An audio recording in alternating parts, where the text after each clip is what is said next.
horrific. The worst mass shooting at a U.S. military base since Fort Hood tragedy, since the Fort Hood tragedy when Major Nidal Hassan killed 13 individuals, wounded dozens of others.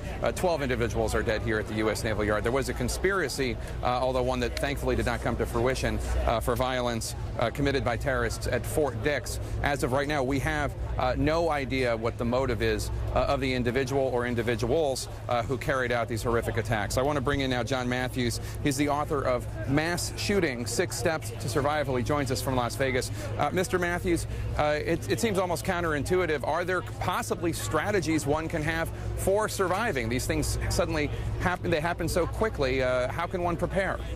Well, there are. And in the model 6 Steps for Survival, we basically walk the citizens, walk people through what do you need to do to survive one of these active shooter incidents. And the first thing in the model is to exit. If you have the ability to exit immediately, get as far away from the scene as you possibly can. Several of the witnesses said today they heard pops, they heard gunshots, and yet 30 seconds or a minute later, somebody finally told them to leave. You need to recognize that those shots are not normal and to get out of there and exit as soon as possible.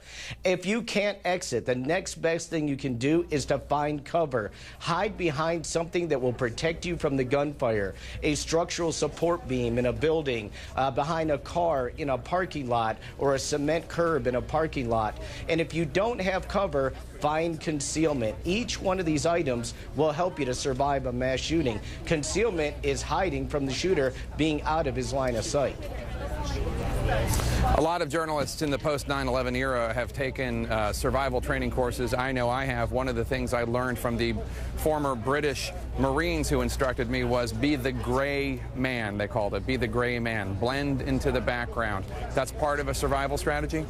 Well, and we've had survivors survive some of these by hiding in commercial dishwashers, behind copiers. They get out of the shooter's line of sight, and that's what's important. Usually these individuals are after targets. They want high body counts. They're almost on a mission. So if you can get out of their line of sight and stay out of their line of sight, they're probably going to move fairly quickly past you. Another strategy that has worked many times in these shootings is to play dead. Often the shooters will spray the room with bullets. They'll hit certain individuals, but maybe not hurt or kill others. If you play dead, you have a great chance of surviving one of these incidents. All right, John Matthews, thank you so much for joining us. We're going to take a very quick break. When we come back, we're going to have the latest on the investigation with our own Brian Todd. Stay with us. Safe Light Repair, Safe Light Replace. What makes a Safe Light Repair different? We're always there for you. It's so easy. You can schedule anytime, anywhere with our mobile